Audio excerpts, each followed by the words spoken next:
लेकिन फवाद बीच में मौके भी तो बहुत सारे आए ना। आजम स्वाति के जरिए हो, अली अमीन के जरिए हो, बैरिस्टर सैफ के जरिए हो, तो जो भी जिनको वो आके कहते हैं कि हमें हमें ये कह रहे हैं कि आप चुप हो जाएं और ये हो जाए।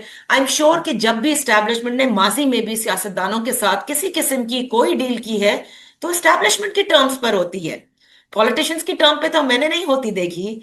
आपको आप समझते हैं कि मकबूलियत, अगर आप कहते हैं कि इतना ग्राफ बढ़ गया है कि आज खंबे को भी खड़ा करें, उस पर भी दो राय हो सकती है, क्योंकि हरिपुर में जो हुआ वो भी आपके सामने है। लेकिन उन डील्स में से पॉलिटिकल स्पेस निकालना इमरान खान साहब का अपना गलती है।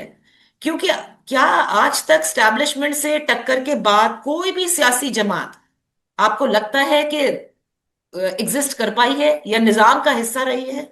कहीं ना कहीं कॉम्प्रोमाइज तो करना है ना। देखिए, पहली बात तो यह है कि इमरान खान जो हैं वो मेरे ख्याल में पाकिस्तान की तारीख में इतना पॉपुलर लीडर तो पहले कभी एस्टैब्लिशमेंट को बतौर हरीफ नहीं मिला होगा।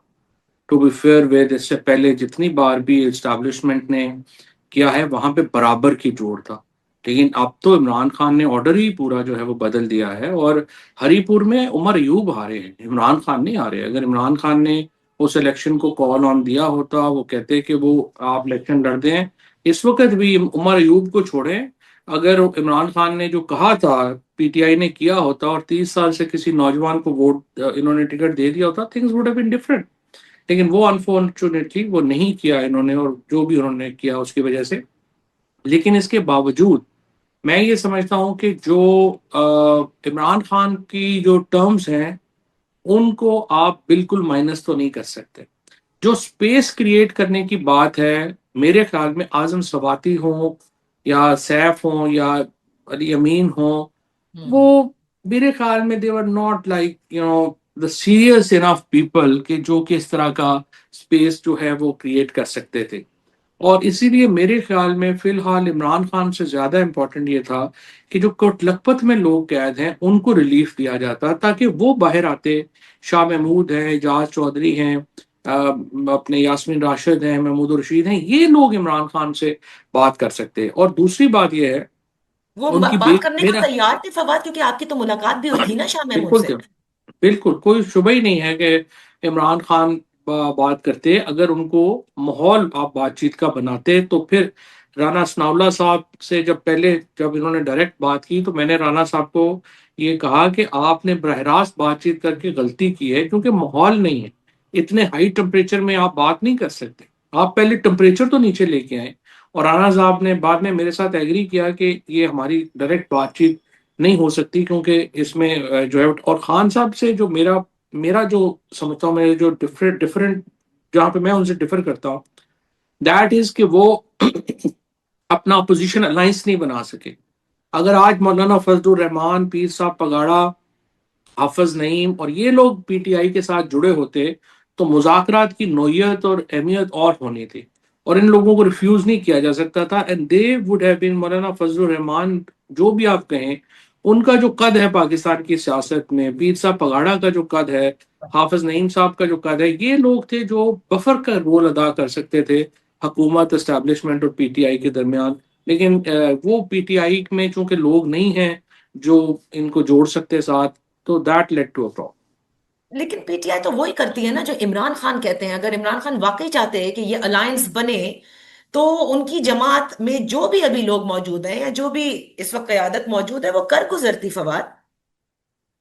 नहीं, इमरान खान को तो बताया ये गया ना कि मौलाना फजलुर रहमान ने उन्हें धोखा दिया है, और मौलाना फजलुर रहमान तो हुकूमत के साथ बिक गए हैं।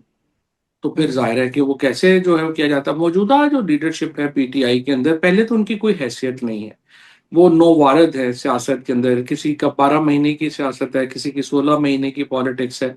और उनकी तमाम पॉलिटिक्स, अगर आपने इनकी मीटिंग्स भी देखें, वो सिर्फ इस बात के ऊपर है कि बाकी कोई भी नहीं होगा ना तो फिर हम इंपॉर्टेंट होंगे। सो पीटीआई का एक्चुअली इस वक्त पीटीआई एज अ पार्टी की कोई अहमियत ही नहीं है। इस वक्त सिर्फ इमरान खान है और लोग हैं। और हम्म। Tehreek-e Insaf as a party doesn't exist any more, क्योंकि उसका काडर आपने तबाह कर दिया है। सो आपने जो भी बातचीत होनी है, जो भी चीजें होनी है, वो इमरान खान से होनी है। लेकिन उससे पहले आपको एक बफर चाहिए जो इमरान खान और इस्टेब्लिशमेंट और हुकूमत के दरमियान एक टेम्परेचर नीचे ला के बातचीत का आगाज करवा सके। ओके, तो आप लोग चाहते थे कि कोट लखपत वाले जो हैं वो बात कर सकते हैं। अब वो क्योंकि मुमकिन नहीं हो सका, तो क्या आप समझते हैं कि आप, इमरान इस्माइल, अली जैदी, असद उमर साहब, क्योंकि आजकल असद उमर साहब भी सियासत पर ट्वीट कर रहे हैं, वरना यूजली वो इकोनॉमी पे किया करते थे, बड़े सटल वे में बड़ी चीजें वो भी कह जाते हैं, you can take that owners, और इस बफर, मतलब आप लोग बन जाएं वो बफर? क्या इस पर कोई आप लोगों ने गौर हम किया है? नहीं, हम सब लोग मिलते रहते हैं और और भी लोग इसमें हैं, हम बात भी करते रहते हैं और उसमें एक डिफरेंट पॉइंट ऑफ व्यू थे। अब हमारा पॉइंट ऑफ व्यू यही था, इमरान इस्माइल का, महमूद मौलवी का, और मेरा पॉइंट ऑफ व्यू ये था कि अगर हम इंतजार ही करते रहे तो अगले, देखिए, 70-75 दिनों में क्या होगा। अगले 70 दिनों में, 60-70 दिनों में आप इमरान खान से मुलाकात नहीं कराएंगे या कोई हम्म। राब्ता पीटीआई से नहीं होगा। इमरान खान जी। सोहेल अफरीदी को कहेंगे आप लॉन्ग मार्च करें, उसके हम्म। जवाब में हुकूमत वहां पे कहेगी जी हम गवर्नर रूल लगाएंगे, उसके जवाब में पीटीआई जो है वो रिजाइन करेगी, सारी जो आपकी है नेशनल असेंबली वगैरह वहां से। उसके बाद हाई हैंडेडनेस होगी, वहां पे लोगों की जाने जाएंगी, आपका पॉलिटिकल टेम्परेचर अगले भी पूरे साल जो है वो फिर नीचे नहीं आएगा। सो महमूद मौलवी साहब, मेरा या इमरान का जो डिफरेंट इस बात के ऊपर थोड़ा डिफरेंट पॉइंट ऑफ व्यू है असद से, अली जैदी से, अपने और दोस्तों से, वो ये है कि अगर हम अब एक्ट नहीं करते तो फिर अगला पूरे साल जो टेम्परेचर है वो वैसे इतना हाई होगा कि हम कुछ नहीं कर सकेंगे। सो दैट्स वाई हमने अपने तौर के ऊपर हमने एस्टेब्लिशमेंट से भी रब्ता किया, हमने गवर्नमेंट से भी रब्ता किया, और हमारी बड़ी डिटेल मुलाकातें हुई। They were kind enough to allow us to meet जो कोट लखपत के लोग हैं उनसे। और हमारी जो आखिरी बात हुई वो यही हुई थी कि 27वीं तरमीम ख़त्म होती है, ये सारे मामलात ये आपस में कर लेंगे तो वी विल स्टार्ट अगेन इसके सोल्यूशन के ऊपर। लेकिन वो 27वीं तरमीम के बाद अब वो नोटिफिकेशन वगैरह ही लटके हुए हैं, अभी समझ नहीं आ रही कि बात किससे करें। तो वी आर जस्ट वेटिंग कि ये मामला थोड़ा हल हो तो फिर हम आगे चलें। जब नोटिफिकेशन लटके हुए हैं, और इसकी पीछे आप बता सकते हैं कि क्या वजह हो सकती है या किस तरह से आप इसको एनालाइज करते हैं, लेकिन अब आप जब कहते हैं कि समझ नहीं आ रहा कि किससे बात करें, तो क्या मैं ये समझूं कि अभी it is not locked, the positions are not locked, कि जिनसे बात की जाती है, या जो एक्चुअली पॉलिसी बना रहे हैं एस्टैब्लिशमेंट की? आई थिंक अभी जो है ना वो अपने मामलात में जरा लगे हुए हैं ना, तो जब तक अपने मामलात वो सारे सोल्यूशन की तरफ उनके अपना एक जो है चीजें वो नहीं कर लेते, तो बाहर के मामलात को तो वो फिर ही देखेंगे ना। तो इस वक्त आई थिंक 27वीं तरमीम पे इंफॉर्मेशन चूंकि मेरे पास तो नहीं है, आई डोंट नो फ्रेंकली कि क्यों 27वीं तरमीम के अंदर जो सीडीएफ की आपने इतनी जल्दी जल्दी में वो आपने अमेंडमेंट करवाई, आपने पोजीशन क्रिएट की, और लॉजिकल तो बात ये थी ना कि उसके ऊपर अब इम्प्लीमेंटेशन होगी और आप आगे चलेंगे। लेकिन वो हुआ नहीं है, क्यों नहीं हुआ? क्योंकि हमारे पास कोई इन्फॉर्मेशन नहीं है तो हम उसको एनालाइज कर नहीं सकते। लेकिन अब असद उमर मेरा साहब ने एक ट्वीट की थी फवाद, और हम्म, उन्होंने कहा था कि आपने आपने भी पढ़ी होगी कि शाहजी ने कहा कि दरार तो पड़ गई है। आप समझते हैं ऐसा कुछ है? अब सच्ची बात यह है कि असद साहब की तो जो बात है वो बड़ी, आई वुड से कि इंटरेस्टिंग है। हम्म। लेकिन हुआ क्या है, क्या, ये इस दो वर्जन है ना। एक तो वर्जन ये है कि हुकूमत तो कहती है यार हमने तो सब कुछ कर करा के दे दिया है, वो आगे उन्होंने खुद ही करना है, जस्ट जब भी वो मुनासिब समझेंगे करेंगे। और एक ये है कि नहीं, इसके ऊपर जो है वो इश्यूज हैं। और फिर जिस तरीके से हुकूमत के क्लोज जो सहाफ़ी हैं, उन्होंने जो एनडीयू की जो प्रोसीडिंग्स हैं या चीफ साहब की जो तकरीर है उसको बयान किया है, उसकी वजह से एक, आई वुड से कि कंफ्यूजन तो बहरहाल है। अब वो चूंकि मेरे पास कोई ऐसी इंफॉर्मेशन नहीं है, आपके पास भी इंफॉर्मेशन नहीं है जनरली, सो हम can't we can't analyse and accept wait, we exactly. Don't really have any option.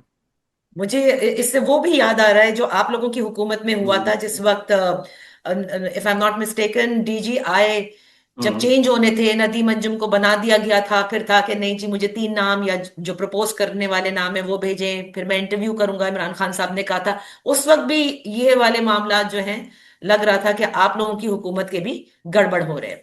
तो सुहेल आफरीदी साहब जो बने 8 अक्टूबर के बाद, वो ये कहते हैं, यानी पीटीआई खैबर पख्तूनख्वा खास तौर से ये कहती है कि 8 अक्टूबर के बाद सुहेल आफरीदी की नामजदगी हवासों पर सवार हो गई है। अब अगर आप डीजीआईएसपीआर की ब्रीफिंग्स देखें, तो उसमें भी खैबर पख्तूनख्वा हुकूमत जो अपना किरदार अदा नहीं कर रही in order to curtail terrorism, वो वाज़ेह तौर पर वो बयान कर रहे हैं। और अता तारड़ साहब भी प्रेस कॉन्फ्रेंस करते हैं संडे को, वो तो बकायदा नेक्सस बताते हैं कि ड्रग माफिया हो, पहाड़ी काट करके माफिया हो, इस सब की सरपरस्ती केपी गवर्नमेंट कर रही है। सो फिर इससे तो लग रहा है कि यहाँ मामलात जो हैं वो गवर्नेंस रूल की तरफ वाकई जा रहे हैं, या किसी और तसादुम की तरफ।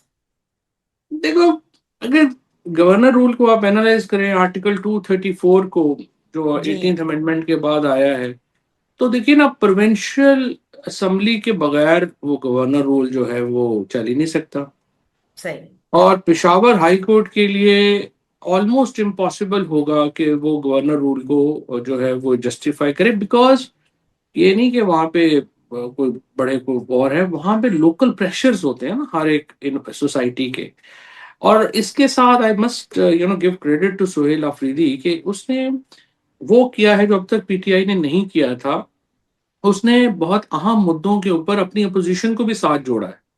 सो जेयूआई और जो पीपल्स पार्टी है, वो भी वहां पे जो लोकली अगर आप देखें तो वो गवर्नर रूल वगैरह के खिलाफ है, बिकॉज वो समझते हैं कि ये इसका एक रिएक्शन आएगा लोगों के अंदर।